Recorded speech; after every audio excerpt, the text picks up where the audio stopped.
మే బోసడికి నేను చెప్పేది ఒకటే, మర్యాద ఇచ్చి మాట్లాడు. మర్యాద నీకే మర్యాద లేబర్, ఇంక నీ మర్యాద అయిపోయింది. వస్తాను రేపు వస్తున్నా, అయిపోయింది నీకు మర్యాద చాలు. చాలా రెస్పెక్ట్ ఇచ్చి నేను చాలా వరకు కూల్ గా కామ్గా ఇన్ని రోజు కామ్గా ఉన్నా.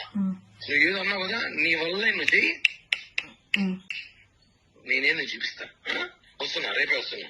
ఏం చేస్తావు? ఏం చేస్తానా, వచ్చి మాట్లాడతా. నువ్వు ఏదో చేస్తావు చెయ్యి, ఎక్కడికి పోతావో పో. నా ఇంటికా ఏమనుకుంటావు నువ్వు?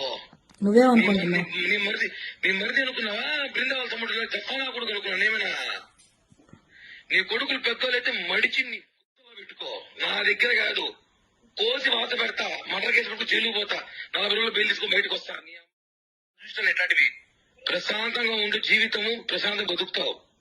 అందుకే నాకు ఫోన్ చేయి, ఏమన్నట్టు నాతో మాట్లాడాలి. రేపు నాతో మాట్లాడు, నీ కాంటాక్ట్ నేను, నాతో మాట్లాడు. నీకు నాకు లావాదేవీలు, నాకు నువ్వు మాట్లాడు. దాంతో నా గురించి ఎందుకు చెడ్డగా చెప్పావు?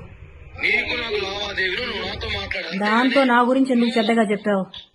నువ్వు అసలు నాకెందుకు ఫోన్ చేస్తావు? అమ్మాయికి నీకు ఫోన్ చేసే రైట్స్ ఏముంది? ఎందుకు లేదు? అదే నా లైఫ్ ని చెడగొట్టింది, నాశనం చేసింది. నాకు మాత్రమే రైట్స్ ఉన్నాయి.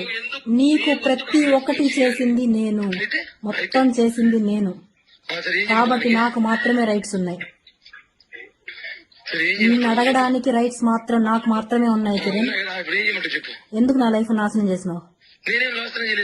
ఎందుకు నన్ను కొట్టలేదా? దానివల్ల నన్ను గాయపరచలేదా?